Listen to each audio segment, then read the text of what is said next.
Hello friends, इस class में हम पढ़ने वाले हैं कॉमन एरर के बारे में, जो कि स्पॉटिंग एरर, जो कि हर तरह की कम्पिटिटिव एग्जामिनेशंस जैसे bank, SSC and all other competitive examinations के लिए बहुत काफ़ी इंपॉर्टेंट है। और हर तरह के कम्पिटिटिव एग्जामिनेशंस में ये सवाल पूछे ही जाते हैं, जिसमें हम सेट नंबर 1 को प्रैक्टिस करने वाले हैं, जो कि ये सारे क्वेश्चंस किसी न किसी एग्ज़ाम्स में कभी आए हैं। कोई एसएससी मतलब एमटीएस में है, एलडीसी में है, यूडीसी में है, बैंक क्लर्क, मतलब किसी न किसी एग्जामिनेशंस में ये आए हैं और उन्हीं सवाल को फोकस किया गया है इसमें। तो ध्यान दीजिएगा, सेट नंबर 1 में पहला नंबर सेट देखिए। पहला नंबर क्या है? वैसे कॉमन एरर का थीम आपको पता है कि इसमें एक सेंटेंस है, जैसे he was born to poor parents but brought up in an affluent family. मतलब कॉमन एरर का स्टेप होता है कि यहाँ से शुरू से लेकर अंत तक सेंटेंस एक ही होता है और इसी एक सेंटेंस को 3 टुकड़ों में बांटा गया है, जैसे ए बी सी। यानी कि ए नंबर है he was born, B number है to poor parents but brought up, C number है इन एन अफ्लुएंट फैमिली। मतलब इसी सेंटेंस को, एक सेंटेंस को 3 भाग में बांटा गया है और तीनों में से किसी एक पार्ट में गलती है और जो आपका गलती वाला पार्ट है वहीं आपका आंसर होता है। और अगर कोई तीनों पार्ट में से कोई गलती अगर नहीं है तो आपका आंसर होना चाहिए चौथा, यानी कि डी नंबर, यानी कि नो एरर, कोई गलती नहीं है। ठीक है, तो हम इसको समझते हैं। देखिए, पहला यही दिया है कि he was born to poor parents, यानी कि वो गरीब फैमिली में, गरीब पेरेंट्स से जन्म लिया, पैदा हुआ, लेकिन उसकी पालन पोषण हुई किसी अफ्लुएंट फैमिली में, मतलब किसी समृद्ध फैमिली में हुआ। ब्रॉटअप मतलब होता है पालन पोषण करना। इन तीनों पार्ट में से किसी एक पार्ट में गलती है। अगर गलती नहीं है तो आपका डी नंबर ऑप्शन सही होगा। इसमें गलती पार्ट कौन है आपका, पॉइंट आउट कीजिए। देखिए, इसमें गलती पार्ट आपका होना चाहिए ए नंबर, क्योंकि इसमें एक वर्ड आया है बॉर्न, BORN, ई नहीं होना चाहिए। मतलब जन्म लेना यानी कि पैदा होना, उसके लिए होता है BORN, बॉर्न। तो गलती पार्ट आपका ए नंबर है और आपका आंसर होगा ए नंबर। ओके, नेक्स्ट दूसरा नंबर देखिएगा। इसमें हर तरह के स्पेलिंग मिस्टेक्स को भी देखना है, ध्यान देना है। अब देखिए 2 नंबर दिया है कि the university was found in 1950 when India was not self-independent in many aspects। दिया गया है कि विश्वविद्यालय की स्थापना 1950 में किया गया था, जिस समय इंडिया खुद स्वतंत्र नहीं था। बहुत काफ़ी पहलुओं को देखा जाए तो इंडिया पूरे तरीके से स्वतंत्र नहीं था। इसमें आपको देखना है कि गलती पार्ट कौन था आपका, इसमें समझिएगा। ए नंबर गलती है the university was found in 1950, या बी नंबर है when India was not, C number है self independent in many aspects, या डी नंबर आपका ऑप्शन सही होगा नो एरर। इन चारों में से कौन होगा? जी एक बार फिर से रिपीट कर दें। आपका 2 में आपका आंसर होगा, गलती पार्ट आपका ए नंबर है, क्योंकि इसमें एक वर्ड आया फाउंड। फाउंड का मतलब होता है स्थापना करना, स्थापित करना, और इसी फाउंड का 3rd फॉर्म होना चाहिए, क्योंकि द यूनिवर्सिटी वॉज फाउंड मतलब फाउंडेड होना चाहिए। ये एक्चुअली पैसिव फॉर्म है और पैसिव फॉर्म में आपका वर्ब का 3rd फॉर्म यूज़ होता है। फाउंड का 3rd फॉर्म फाउंडेड होना चाहिए था, यानी कि the university was founded in 1950। यहाँ पर गलती पार्ट आपका ए नंबर होगा, यानी कि आंसर पार्ट आपका ए नंबर ही है। चलो ओके, थैंक यू। नेक्स्ट देखिएगा 3rd नंबर, 3rd और 4th को देखिए। 3rd नंबर दिया है कि you need to work hard, आपको कठिन मेहनत करने की आवश्यकता है, बट लेकिन you need not to waste time on unimportant lessons. ध्यान समझिएगा, बहुत काफ़ी अच्छा पॉइंट बोला है यहाँ पर कि आपको बहुत काफ़ी कठिन मेहनत करने की आवश्यकता है, लेकिन आपको ये बिल्कुल ही ज़रूरी नहीं है कि अपना समय वेस्ट कीजिए किसी अनइम्पॉर्टेंट लेसन पे, माने बेकार के लेसन पे। आप अपना मतलब आप हार्डवर्क कीजिए, सही बात है, लेकिन आप अपने समय को माने अनइम्पॉर्टेंट लेसन पे कभी मत वेस्ट कीजिए। इसमें से आपका लेसन मतलब ऑप्शन कौन सा होगा, इसमें देखिए, ध्यान दीजिए। जस्ट क्लिक ओ माइंड।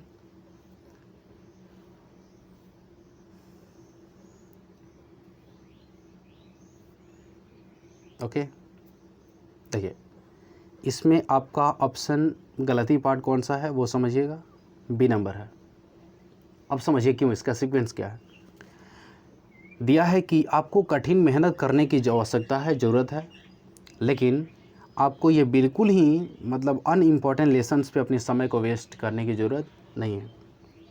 देखिए, जब ये नीड वर्ब होता है ना, नीड दो बार आया है। जब नीड एक मेन वर्ब भी है और एक हेल्पिंग वर्ब भी है। जब ये नीड पॉजिटिव सेंटेंस में होता है, अफर्मेटिव सेंटेंस में होता है, तो ये मेन वर्ब का काम करता है। जैसे you need to work hard, इसमें नीड मेन वर्ब का काम किया है, एक और वर्ब आ गया है वर्क, कोई बात नहीं। अफर्मेटिव सेंटेंस है, सकारात्मक वाक्य है, और इसीलिए नीड यहाँ पर मेन वर्ब है। ओके, और मेन वर्ब अगर दो एक साथ में रहते हैं तो एक साथ में नहीं रह पाते, इसीलिए टू का प्रयोग करते हैं। लेकिन इसमें देखिएगा, नीड एक निगेटिव है। जब यही नीड निगेटिव फॉर्म में होता है या इंट्रोगेटिव फॉर्म में होता है तो हेल्पिंग वर्ब की तरह काम करता है, और हेल्पिंग वर्ब के बाद में हम किसी टू का प्रयोग नहीं करते हैं। यानी कि आपका आंसर पार्ट, इसमें गलती पार्ट आपका बी है, यानी कि नीड नॉट के बाद में टू नहीं होना चाहिए था, नीड नॉट वेस्ट होना चाहिए था, क्योंकि नीड निगेटिव जब होता है ना तो टू का प्रयोग हम नहीं करते हैं किसी वर्ब के पहले। आपका आंसर पार्ट कौन सा होगा, बी नंबर। ओके, समझ चुके हैं। नेक्स्ट फोर्थ नंबर आपका क्या है कि a soldier could fight for his country and save his country's honour. इसमें मतलब पॉइंट आउट कीजिए कि इसमें गलती पार्ट है आपका।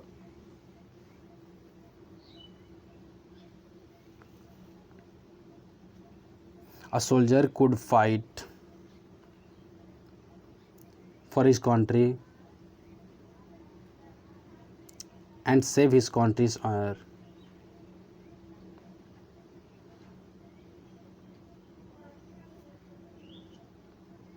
जस्ट पॉइंट आउट स्पीडली, जल्दी कीजिए। देखिए, इसमें फोर्थ नंबर में आपका आंसर पार्ट होना चाहिए नो एरर, यानी कि इसमें कोई गलती नहीं है। हर बार आपको गलती ढूंढने की आवश्यकता नहीं है। नेक्स्ट देखिएगा फिफ्थ नंबर। देखिए, फिफ्थ और सिक्स्थ एक साथ में है।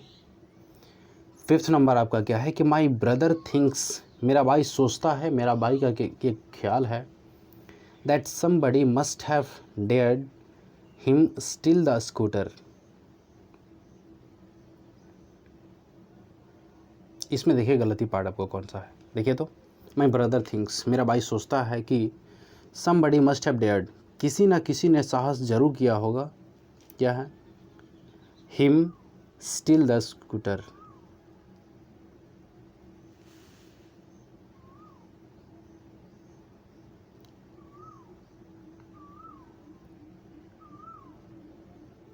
देखिए गलती पार्ट आपका 80 नंबर है। देखिए क्यों, जैसे यहाँ पर दिया है कि माई ब्रदर थिंक्स, मेरा भाई ऐसा सोचता है कि समबडी माने कोई, मस्ट हैव डेयर्ड, किसी न किसी ने जरूर साहस किया है, him to steal the scooter. यहाँ पर इसमें आपका मेन वर्ब के बाद पहले आपको टू आना चाहिए था इन्फिनेटिव बनाने के लिए, ठीक है, यह आपकी गलती है। सिक्स्थ नंबर देखिएगा, in any case no disciplinary action are required to be taken. अब इसमें 6 नंबर में देखिए गलती पार्ट आपका कौन सा है, ध्यान से देखिएगा।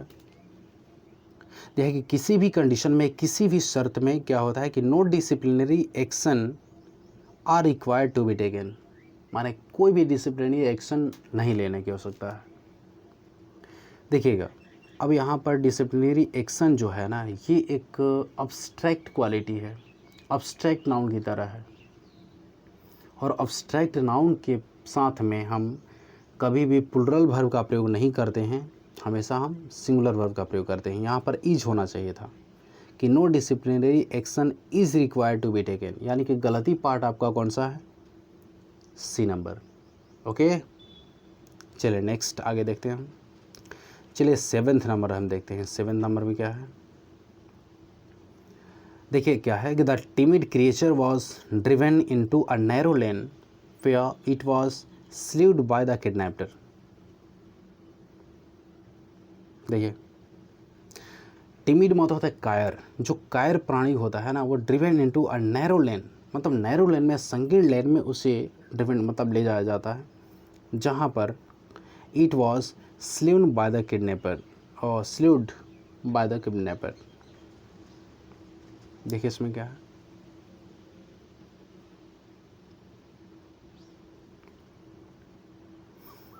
यहाँ थर्ड फॉर्म यहाँ पर स्लीव नहीं होना चाहिए था, स्लीव होना चाहिए था, ये आपका गलती पार्ट है। नेक्स्ट देखिए 8 number, during the rainy season, यानी कि मुसीबत के समय में, मेनी रिवर्स सीजन है, तो during the rainy season, rainy season यानी कि वर्षा के समय में, many rivers overflow their banks and caused great difficulty.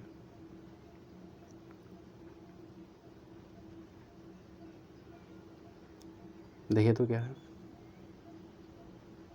During rainy season यानी कि वर्षा के समय में दौरान, बहुत काफ़ी जो नदी है, फ्लू देयर बैंक्स, अपने बैंक से ऊपर उठकर उन्होंने मतलब पानी का बहाव किया, एंड कॉस्ट, और ये कॉज किया ग्रेट डिफ़िकल्टी का। देखिए इसमें गलती पार्ट आपका कोई नहीं है, इसीलिए आपका आंसर पार्ट होना चाहिए नो एरर, यानी कि 8 नंबर का आंसर पार्ट आपका होगा नो एरर, कोई गलती नहीं। ओके गुड, नेक्स्ट हम देखते हैं 9th नंबर। अब देखिए 9th नंबर में क्या है, यह कि if your jogging clothes were not made of permeable fabric you will drown in your sweet. ध्यान समझिएगा इसमें, अगर आपकी जॉगिंग समझते हैं, यानी कि जो हल्का फुल्का जो एक्सरसाइज करते हैं, आपकी अगर jogging clothes were not made of permeable fabric, अगर इसके फैब्रिक के नहीं बने थे, तो you will drown in your sweet. समझ सकते हैं, देखिए वैसे एक्चुअली समझिएगा, कॉमन एरर का एक बेस्ट कंसेप्ट ये होता है कि one sentence does not belong to any two tenses, और खासकर पास्ट के साथ में, मतलब एक सेंटेंस का भी 2 टेंस में नहीं होता है, खासकर पास्ट के साथ में। यानी कि आपका जॉगिंग क्लॉथ्स वेयर पास्ट को इंडिकेट कर रहा है, यानी कि इसमें इसी सेंटेंस में आने वाला कोई भी अगर सेंटेंस पार्ट होगा तो पास्ट में ही होगा। यहाँ विल का प्रयोग हुआ, विल नहीं होगा, विल का पास्ट फॉर्म होता है वुड, यानी कि गलती पार्ट कौन सा है आपका, सी नंबर। ओके नेक्स्ट समझिएगा 10th नंबर क्या है, the capital of Yemen is situating 2190 metres above the sea level. देखिए तो क्या है, द कैपिटल ऑफ येमेन माने कुछ अलग तरह के क्रिएचर्स जो येमेन हैं, उनके जो कैपिटल हैं वो सिचुएट है, मतलब स्थित है 2190 metres above the sea level, sea level से इतना ऊंचा 2190 मीटर ऊपर। देखिए चूँकि ये सेंटेंस आपका पैसिव फॉर्म में है, और पैसिव फॉर्म में वर्ब का थर्ड फॉर्म होना चाहिए, जो कि यहाँ पर ing है, जो कि गलत है। यहाँ पर होना चाहिए आपको situated. Okay, the capital of Yemen is situated होना चाहिए था, यानी गलती पार्ट आपका है बी नंबर। आंसर आपका कौन सा होगा, बी नंबर ही होगा। चलो ओके, थैंक यू, और मेरे को उम्मीद है कि आपको सीखने के लिए कुछ मिला है। वीडियो को लाइक कर दीजिएगा, और हाँ कमेंट कीजिएगा आपको कैसा लगा, और अदर कोई भी क्वेरीज अगर है तो आप कमेंट ज़रूर कीजिए। और अगर आप सीखना चाहते हैं कुछ और अलग टॉपिक्स पे, उसके बारे में कुछ कमेंट कीजिएगा। सेट नंबर 2 पर हम अगले दिन मिलने वाले हैं, अगले क्लास में मिलने वाले हैं। अगर आप चैनल पे नए हैं तो चैनल को सब्सक्राइब करके बेल आइकन को दबा लीजिए, क्योंकि हर बार आपके लिए एक नॉलेजेबल वीडियोस वर्ड्स के क्लास के साथ में आपके लिए इस तरह के कॉमन एरर जो न्यू एस्पायरेंट होते हैं, यानी कि जो 10th 11th 12th में पढ़ने वाले स्टूडेंट होते हैं, इनके लिए बहुत इंपॉर्टेंट है ये कि इसी बेस पे, यानी कि 10th पर या 12th पर ही हर एक बहाली आता है, जिसे आप समझते हैं कोई एग्ज़ाम्स फॉर्म भरने के लिए आते हैं। एसएससी में होता है, एमटीएस होता है, एलडीसी होता है, बैंक क्लर्क होता है, मतलब ये एयरफोर्स होता है, एनडीए होता है, नेवी होता है। तो इससे संबंधित जितने सारे क्वेश्चंस होते हैं वो आपको सॉल्व हो जाएंगे। इस पर थोड़ा फोकस कीजिएगा। चलो, थैंक यू। जय हिंद।